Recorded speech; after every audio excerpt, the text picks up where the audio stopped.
back in. If you're just joining us, Tom McKay here with 3D Politics. I've got David Van, SoonerPolitics.org, David Oldham, ConstitutionalGrounds.com, and Dave D'Ambroso. Google him right there. He owns Google. Or a big chunk of it. You can just Google his name. Mm-hmm. And no, but the poll numbers here, Trump versus the generic Democrat. Yep. Evidently, this is from Sooner Politics. Evidently, the Oklahoma voters have largely discredited Eastern news media narratives because President Trump is enjoying support exceeding that of Reagan at the same point in 1983. Three basic reasons. Trump's job approval on Oklahoma rests at 61%, 20% higher than his most recent national average. Trump defeats an unnamed Democrat by a 2-to-1 ratio. Yeah. And on the question of impeachment, Oklahoma's opposed it by more than 2-to-1. What do you know? Well, yeah, and this actually was done by Amber Integrated, which is a new public relations and campaign consulting PR firm. They did this. I guess they're kind of going to be the next one competing with Sooner Poll, Bill Shepard, a bunch. But yeah, he's still going. Yeah, so there's going to be, that. In fact, if you look at SoonerPolitics.org, or it's on our Facebook page, 3D Politics, there's actually 3 different issues they dealt with. One is his job approval. He's over 60% in Oklahoma. That's good. Nationally, he's in the mid-40s, and you think that, well, that's not bad. That's better than Obama had at this point in his first term. And then the generic Democrat, yeah. Now, here's the thing. He's 2-to-1 in Oklahoma over a generic Democrat. As soon as you put a name to that generic Democrat, it's even better. Okay? Right. So, leaving hope. Yeah, for a Democrat that might right. do a job. And then the impeachment thing, it's by a 2-to-1 margin. We're against it in Oklahoma. One of the dirty secrets a lot of people don't know about politics, one of the reasons why the polling really hardly ever matters, is it doesn't typically matter how someone feels about a candidate.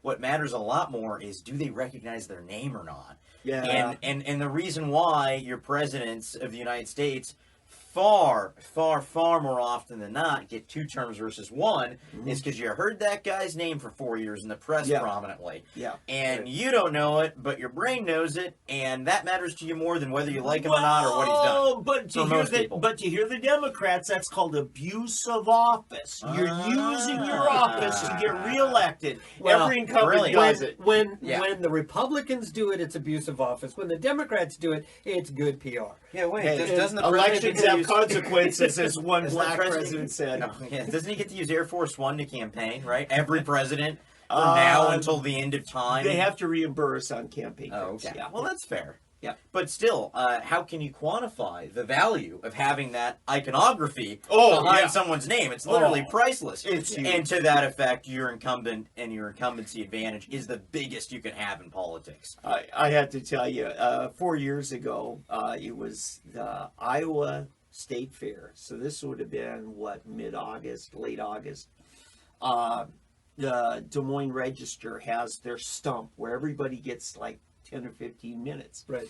And so there was Bernie Sanders taking his time on the stump outside in the open air, and not even 500 yards away, the Trump helicopter lands. And the whole crowd runs down there, including all the media. And I'm watching, this is on C-SPAN, Bernie Sanders, and he's talking, and he says this, and there's the Trump helicopter. I'm sorry, I left my helicopter at home in the garage, so what can you do? He said, that was his answer. What can you do?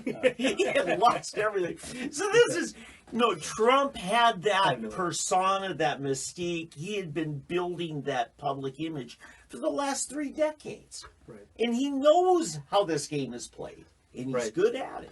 And there's one where he did a flyby, too. It was just perfect timing. I mean, I don't know that Trump designed this, but his jet totally washed out the sound of, I think it was Hillary Clinton. Oh, I thought it was Beto down at it could have been. It could have been. His jet comes in, and you can't hear anything this Democrat's saying. It lands, and everyone goes over there. He's like, well, I don't know what you can say about that, essentially. It was another Bernie moment. Yeah, so, the incumbency. But, as Obama said, elections have consequences. Yep. You know, Remember and that Obama flyover in New York right after he was elected? He flew down. It was just right after he did a photo op. They gave Yes, hell about yes, it. they did. You remember that? Yeah, it was back when no one else was able to fly that Yes, corridor New for a York period was of a time. fly, no With fly zone. along the Hudson, you couldn't fly along there. They've opened it back up, but at the time he did it at the spur of the moment, and so. That'd be an abuse No, of you power. know what? They may have had it Yes. open. What was so bad was they had to clear all the traffic out so he could do it. Well, here's an abuse of power: committing multiple felonies by lying to our secret FISA courts, which shouldn't even exist in the first place. Exactly. Had About they done it- premises If it was more to than 16 investigate a sitting times, president. you know. yeah. Yeah, what is this? And I've heard a lot of commentators 17? say this, and this is Yeah. absolutely correct. What do you call it when 17 mistakes happen that benefit one side and hurt one side? But they're all coincidences, and they're all just mistakes. I call They're it- not coincidences. That's called bias. It's called intelligent design. Is what that's Yeah, called. but getting back to your point about how is this playing in Oklahoma, yeah, I appreciate Amber Integrated for doing this. I think it's spot on, and I wish them well. Do a good job. Support candidates who support our individual liberties, and we'll be fine. But doing things like this is great. And I think we need to hear more of this from other states. Well, and this is a great piece in Sooner Politics, and it winds up saying this information. This is an indicator that the monolithic narrative of the leftist media outlets are completely out of line with the convictions of Oklahomans. Yeah.